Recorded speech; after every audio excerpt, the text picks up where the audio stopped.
as far as Penn State's schedule is concerned, Marty, they have a pretty balanced one. I mean, I look through it and I'm like, I wouldn't say it's easy, wouldn't say it's hard.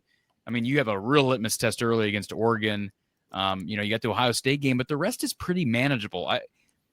To me, that's exactly what you want. I don't think there's going to be many years and many schedules that you could possibly draw where your schedule is going to work against you in a playoff consideration setting.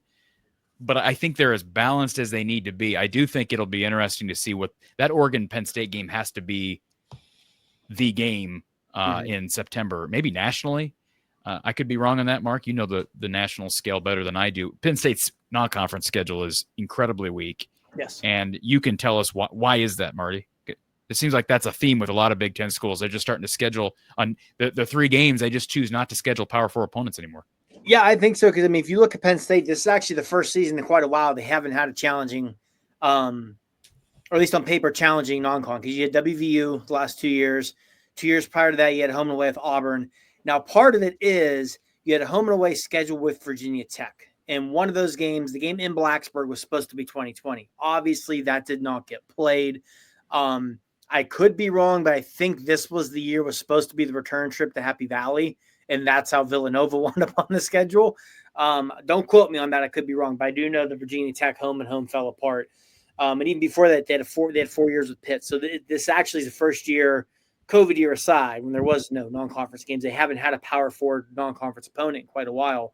But yeah, if you look at the schedule, I think in a lot of ways it sets up really well for Penn State because you mentioned that Oregon game. Now, you mentioned nationally, Penn State and Oregon is the same kickoff time as Alabama, Georgia. So that's going to be one hell of a Saturday night of college football. I am already very excited for it. But, if you're Penn State, you get that game at home. It's the whiteout. It's going to be under the lights. Dante Moore's first road start. You have a lot working in your favor already. And you have a bye week before that. And as you mentioned, Corey, the 3 opponents before that bye week are, teams you're going to plaster. So you have a great runway to that game. Get healthy from camp injuries. Get healthy for guys who are recovering from off-season surgery. New guys that need the reps, get them lots of reps early in those games. Get depth pieces, a lot of reps. So that sets up really well. But also, you should dig a little bit deeper. So the week after Oregon, you go to UCLA.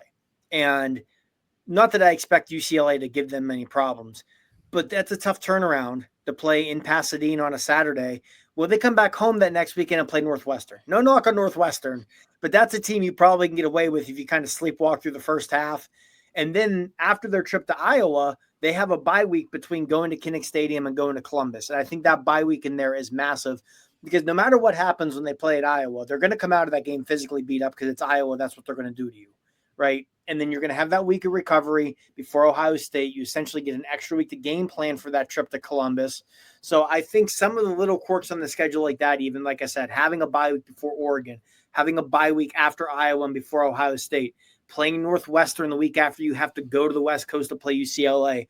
Little things like that sometimes may get overlooked, I think also are very important on this schedule because I think if you're Penn State now – in the era of the 12-team playoff, if Penn State goes 10-2 at this schedule, they're almost assuredly going to be in the playoff. But I think if you're a Penn State fan, it's reasonable to be disappointed if you don't win at least 11 regular season games this year. I think that Oregon game, that's one you got to get it. It's at home, as I said, after a bye, whiteout, Dante Moore's first road start. They replace a lot.